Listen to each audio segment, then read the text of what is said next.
एक आदमी जिसने $1 के स्टॉक बेचकर मिलियंस कमा लिए, हजारों लोगों को बर्बाद किया, सिर्फ 22 महीने जेल गया और बाद में हॉलीवुड ने उसकी क्राइम स्टोरी पर ब्लॉकबस्टर मूवी बना दी। ये कहानी है जॉर्डन बेलफोर्ट की, एक ऐसा इंसान जिसने पूरे अमेरिका को स्कैम किया, फिर भी दुनिया आज तक उसको एडमायर करती है। और शायद सबसे डरावनी बात यही है। 1962, बेसाइड, क्वींस, एक सिंपल मिडिल क्लास इलाका जहां लोग नॉर्मल जिंदगी जीते थे। छोटे घर, छोटी जॉब्स, छोटे सपने। लेकिन जॉर्डन अलग था। उसको शुरू से लगता था कि वो बाकी लोगों जैसा नहीं है। उसके अंदर पैसा कमाने की भूख थी, बहुत खतरनाक भूख। गर्मियों में वो सड़क किनारे इटालियन आइस बेचता था। 1 लेमन आइस प्लीज, तेरे लिए 2 for 1, बस 3 और कस्टमर भेज देना। लोग हंसते थे, लेकिन जॉर्डन सीरियस था। सिर्फ 16 साल की एज में उसने लगभग $20,000 कमा लिए थे। उस उम्र में जहां बच्चे बाइक्स और पार्टीज के सपने देखते हैं, जॉर्डन प्रॉफिट काउंट कर रहा था। फिर उसने डेंटल स्कूल ज्वाइन किया, लेकिन पहले ही दिन डीन ने क्लास में बोला, अगर यहां रिच बनने आए हो तो गलत प्रोफेशन में हो। पूरी क्लास चुप थी, लेकिन जॉर्डन खड़ा हुआ, धीरे से सिर हिलाया और क्लास छोड़कर बाहर निकल गया। उसी पल उसने डिसाइड कर लिया था कि उसे रिस्पेक्ट नहीं चाहिए, उसे सिर्फ पैसा चाहिए। जॉर्डन अभी वॉल स्ट्रीट की दुनिया समझ ही रहा था कि अचानक 1987 का मार्केट क्रैश आ गया। Black Monday. कुछ घंटों में स्टॉक मार्केट टूट गया। फोन्स बंद, ट्रेडर्स पैनिक में, लोग अपनी सेविंग्स खो रहे थे। और जॉर्डन, उसकी जॉब चली गई। बाकी लोग डिप्रेशन में चले गए, लेकिन जॉर्डन अपॉर्चुनिटी ढूंढने लगा। तभी उसको मिला पेनी स्टॉक्स का गेम। छोटी छोटी कंपनीज जिनको कोई सीरियस ब्रोकर हाथ तक नहीं लगाता था। चीप स्टॉक्स, जीरो रेगुलेशन, लेकिन कमीशन पागल लेवल, कभी कभी 50% तक। जॉर्डन की आंखें चमक उठी। अब उसको डिग्री या रेपुटेशन की जरूरत नहीं थी, बस एक फोन और तेज जबान चाहिए थी। वो रैंडम लोगों को कोल्ड कॉल्स करता। हेलो मिस्टर माइकल, ये कंपनी अभी छोटी है लेकिन फ्यूचर में इंडस्ट्री बदल देगी। आज $1 का स्टॉक है, 6 महीने बाद आप बीच हाउस से मुझे थैंक्स बोलोगे। अगर सामने वाला कंफ्यूज हो जाता तो जॉर्डन तुरंत प्रेशर डालता। सर, कंपनी मत समझो, प्रॉफिट समझो। स्मार्ट लोग क्राउड से पहले एंट्री लेते हैं। और लोग मान जाते थे। यही सबसे स्केरी बात थी। जॉर्डन सिर्फ स्टॉक्स नहीं बेच रहा था, वो ग्रीड बेच रहा था। लोग रिच बनने का सपना खरीद रहे थे। एक कॉल में हजारों डॉलर आ जाते। कोई रूल्स नहीं, कोई लिमिट्स नहीं, सिर्फ एड्रेनलिन और पैसा। धीरे धीरे जॉर्डन को लगने लगा कि वो अनबीटेबल है। उसको समझ आ गया था कि दुनिया में सबसे पावरफुल चीज इंटेलिजेंस नहीं, परसुएशन है।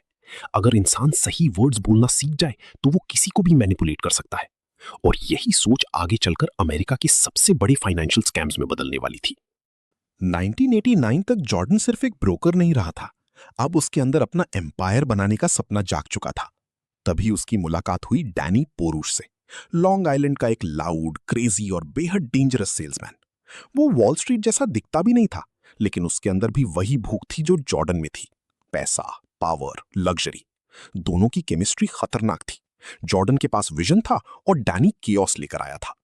दोनों ने मिलकर एक कंपनी बनाई, स्ट्रैटन ओकमोंट। नाम सुनने में ऐसा लगता था जैसे कोई पुरानी एलीट वॉल स्ट्रीट फर्म हो, लेकिन रियलिटी एक छोटा boiler room office, flickering lights, टूटे डेस्क्स, चीप फोन्स और एथिक्स नाम की कोई चीज नहीं। सबसे शॉकिंग बात यह थी कि जॉर्डन एक्सपीरियंस्ड लोग हायर ही नहीं करता था, उसको हंग्री लोग चाहिए थे। Bartenders, college drop outs, local hustlers. क्योंकि जॉर्डन मानता था सेल्स सिखाई जा सकती है, लेकिन हंगर नहीं। फिर शुरू हुई ट्रेनिंग। जॉर्डन ने अपना साइकोलॉजिकल मेथड बनाया, स्ट्रीट लाइन परसुएशन।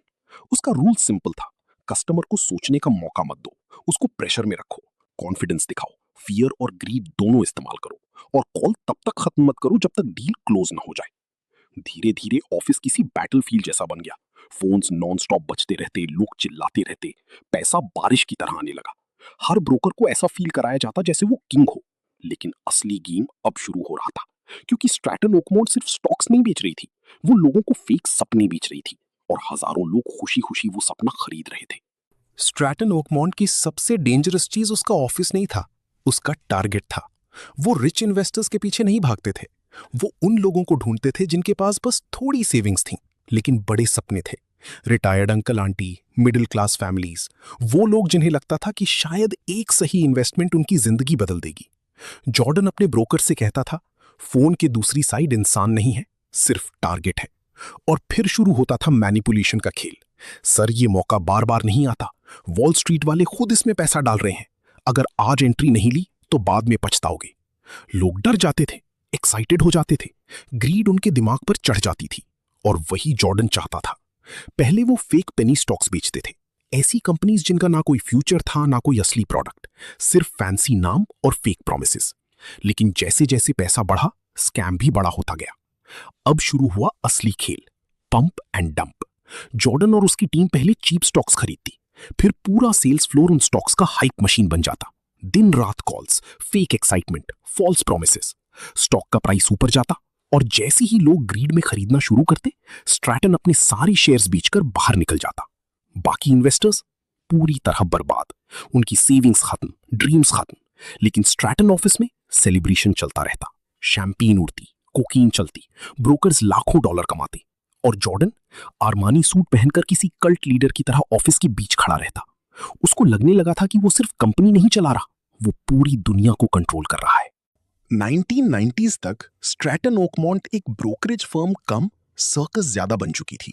ऑफिस में हर तरफ नॉइज था, फोन्स चीख रहे होते, एयर हॉर्न्स बजते रहते, लोग डील्स क्लोज करते ही पागलों की तरह सेलिब्रेट करते। किसी को बोनस में रोलेक्स मिल रही थी, किसी को फॉरेन ट्रिप। जॉर्डन ने पूरा सिस्टम ऐसा बना दिया था जहां सक्सेस ही रिलीजन था। अगर तुम पैसा बना रहे हो तो तुम किंग हो, अगर फेल हुए तो अगले दिन बाहर। लेकिन जितना पैसा बढ़ रहा था, उतना ही मैडनेस भी बढ़ रहा था। ऑफिस में ड्रग्स नॉर्मल हो चुकी थी, कोकेन एनर्जी के लिए, क्वेलोड्स कंट्रोल खोने के लिए। लोग हाई होकर कॉल्स करते थे, कई ब्रोकर्स डेस्क पर ही बेहोश हो जाते।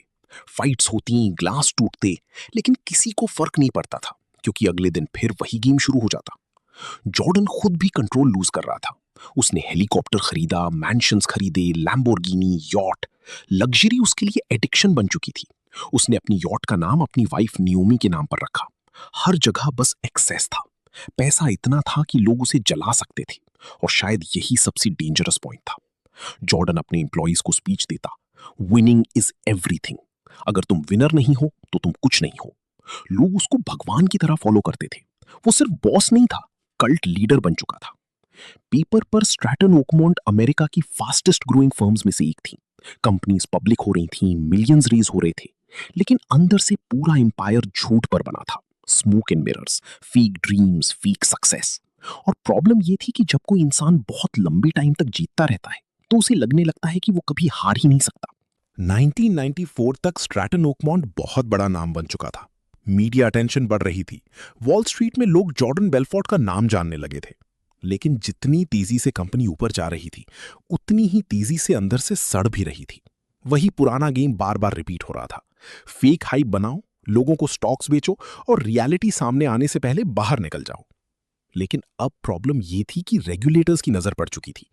एसईसी को सस्पिशियस फाइलिंग्स मिलने लगी। इन्वेस्टर्स कंप्लेंट्स कर रहे थे, हमने $60 पर स्टॉक खरीदा था, अब 30 सेंट्स भी नहीं बचा। धीरे धीरे सवाल उठने लगे, ये कंपनीज आखिर कर क्या रही हैं? इनके प्रोडक्ट्स कहां हैं, रेवेन्यू कहां है? ऑफिस के अंदर भी कुछ ब्रोकर्स अनकंफर्टेबल होने लगे थे। वो ऐसी कंपनीज पुश कर रहे थे जिनका ना कोई प्रोडक्ट था, ना वर्किंग फोन नंबर। लेकिन मैनेजमेंट का जवाब हमेशा सेम होता, डील क्लोज करो वरना निकल जाओ। इसी बीच जॉर्डन ने पैसा छुपाने का गेम भी शुरू कर दिया। Offshore accounts, Swiss banks, fake company names. Millions dollar America से बाहर भेजे जा रहे थे। जॉर्डन इसको एसेट प्रोटेक्शन बोलता था, एफबीआई इसको मनी लॉन्ड्रिंग कह रही थी। और तभी एंटर हुआ Gregory Coleman, FBI financial crimes division का एजेंट। क्वाइट आदमी, लेकिन बेहद डेंजरस।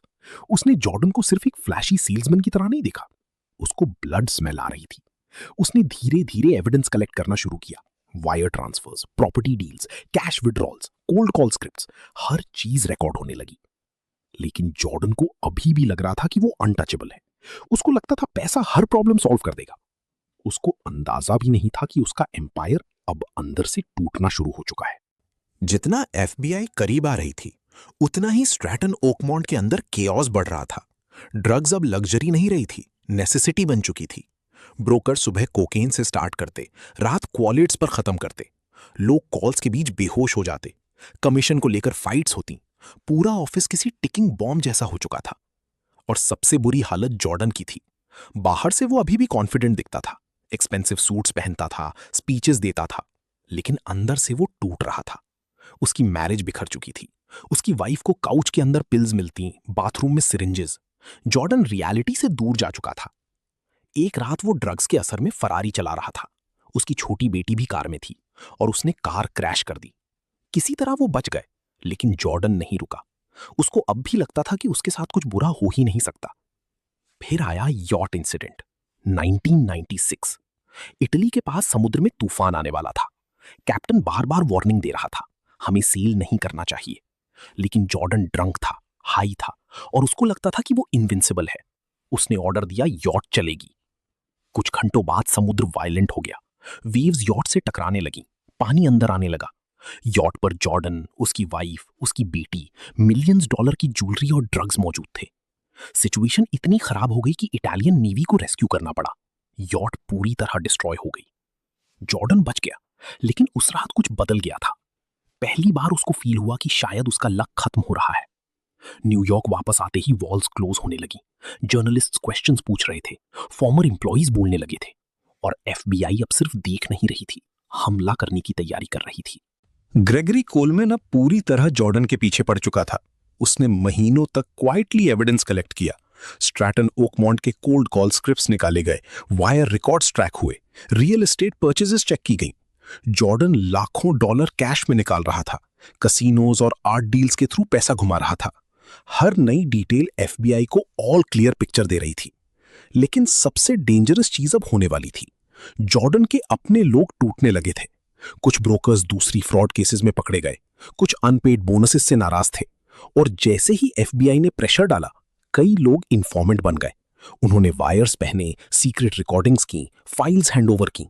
धीरे धीरे पूरा एम्पायर अंदर से लीक होने लगा। जॉर्डन को फील होने लगा था कि कुछ गलत हो रहा है।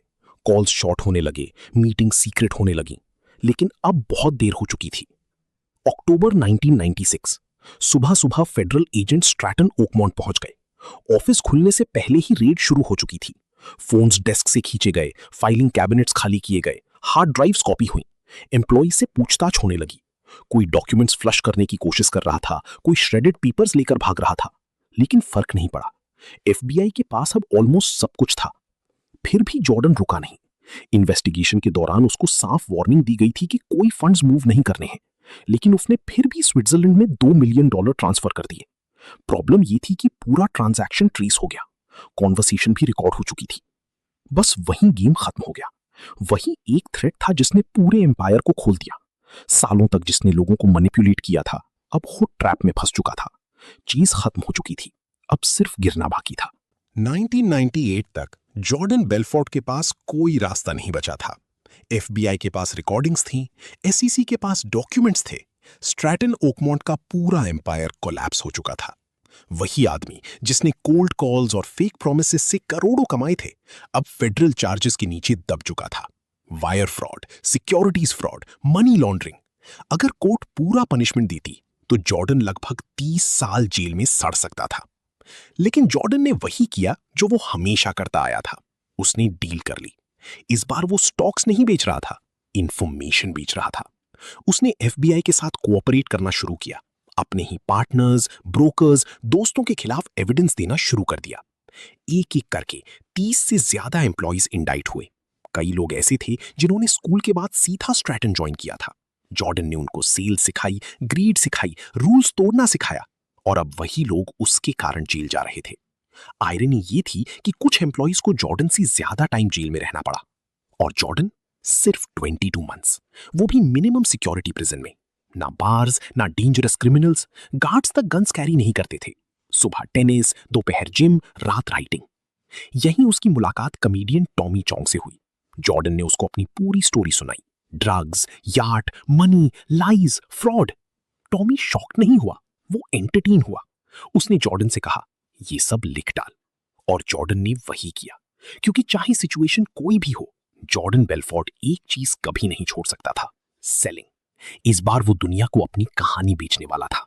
2007 में जॉर्डन ने अपनी बुक निकाली, the wolf of Wall Street. लेकिन ये कोई अपॉलजी नहीं थी। इसमें रिग्रेट कम था, सेलिब्रेशन ज्यादा था। Drugs, yachts, parties, fraud, sex, luxury, Jordan ने अपनी क्रिमिनल लाइफ को ऐसे लिखा जैसे वो किसी रॉक स्टार की स्टोरी हो। और सबसे शॉकिंग बात, लोगों को ये पसंद आ गई। बुक हिट हो गई, इंटरव्यूज शुरू हो गए, जॉर्डन फिर से फेमस बनने लगा। वही आदमी जिसने लोगों की लाइफ सेविंग्स बर्बाद की थी, अब एंटरटेनमेंट बन चुका था। फिर आया 2013। मार्टिन स्कॉर्सेज़ी और लियोनार्डो डिकैप्रियो ने उसकी कहानी पर मूवी बनाई, the wolf of Wall Street. Movie global blockbuster बन गई। थिएटर्स में लोग हंस रहे थे, क्लैप कर रहे थे। जॉर्डन बेलफोर्ट अब क्रिमिनल नहीं, पॉप कल्चर आइकन बन चुका था। लोग उसके डायलॉग्स रिपीट करते थे, उसकी लाइफस्टाइल एडमायर करते थे। लेकिन दूसरी साइड, वहां साइलेंस था। वो टीचर जिसने रिटायरमेंट सेविंग्स खो दी थी, वो वेटरन जिसने अपनी पूरी लाइफ सेविंग्स इन्वेस्ट कर दी थी, वो फैमिलीज जिन्होंने नेक्स्ट बिग अपॉर्चुनिटी के चक्कर में घर तक मॉर्गेज कर दिया, उनको कोई मूवी डील नहीं मिली, कोई अपलॉज नहीं मिला।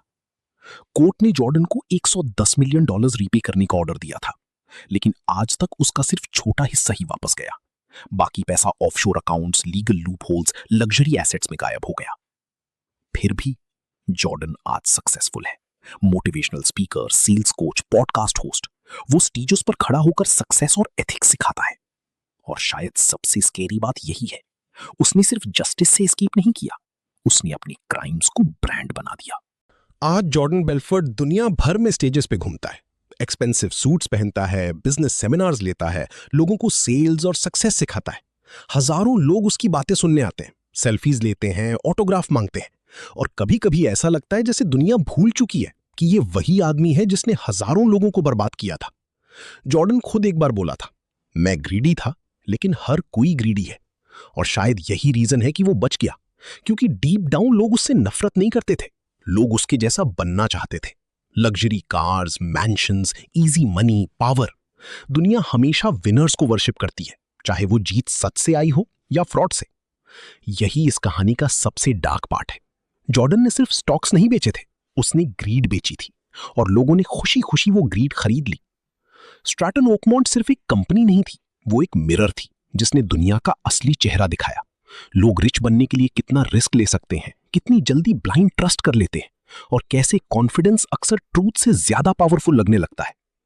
जॉर्डन बेलफोर्ट जेल गया, लेकिन सिर्फ 22 महीने। उसके बाद उसने अपनी क्राइम्स को बुक्स में बदला, बुक्स को मूवीज में, और मूवीज को फेम में। उसने फ्रॉड को एंटरटेनमेंट बना दिया। और शायद यही रीजन है कि उसकी स्टोरी आज भी लोगों को फैसिनेट करती है, क्योंकि कहीं ना कहीं हर इंसान शॉर्टकट चाहता है, फास्ट मनी चाहता है, इजी सक्सेस चाहता है। और जब कोई स्कैमर वो सपना जीता हुआ दिखता है, तो दुनिया उसको क्रिमिनल कम लेजेंड ज्यादा मानने लगती है। जॉर्डन बेलफोर्ट की कहानी सिर्फ एक स्कैमर की स्टोरी नहीं है, ये उस दुनिया की कहानी है जहां पैसा मोरालिटी से बड़ा हो चुका है, जहां अगर इंसान इनफ कॉन्फिडेंस के साथ झूठ बोले तो लोग उसको जीनियस बोलने लगते हैं। एक मिडिल क्लास लड़का जिसने इटालियन आइस बेचने से शुरुआत की, वॉल स्ट्रीट पहुंचा, फिर पूरे अमेरिका को फेक ड्रीम्स बेचने लगा। उसने लोगों की ग्रीड को समझा और उसी ग्रीड को वेपन बना दिया। उसने रिटायरीज को होप बेची, फैमिलीज को फेक फ्यूचर बेचा, इन्वेस्टर्स को लग्जरी का सपना बेचा। और जब सब बर्बाद हो गया, तब भी वो जीत गया, क्योंकि आखिर में उसने अपनी सबसे बड़ी स्किल फिर इस्तेमाल की, सेलिंग। पहले उसने स्टॉक्स बेचे, फिर लाइज बेची, फिर अपनी ओन स्टोरी बेच दी। और शायद यही वजह है कि जॉर्डन बेलफोर्ट आज भी रेलेवेंट है, क्योंकि दुनिया ऐसे लोगों से डरती कम है, फैसिनेटेड ज्यादा होती है। लोग स्कैम से हेट नहीं करते, वो बस चाहते हैं कि स्कैम उनके साथ ना हो। The wolf of Wall Street सिर्फ एक मूवी नहीं थी, वो प्रूफ थी कि अगर कोई क्रिमिनल इनफ एंटरटेनिंग हो तो दुनिया उसके क्राइम्स भूल जाती है।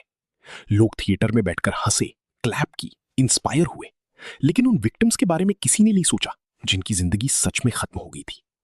और शायद सबसे अनकंफर्टेबल सच यही है, जॉर्डन अकेला नहीं था। वॉल स्ट्रीट में ऐसे हजारों लोग थे, कुछ पकड़े गए, कुछ नहीं। फर्क सिर्फ इतना था कि जॉर्डन अपनी कहानी बेचने में सबसे अच्छा था, और इसीलिए वो जेल से बाहर निकला, मूवी स्टार बन गया, और दुनिया आज भी उसको सुनती है।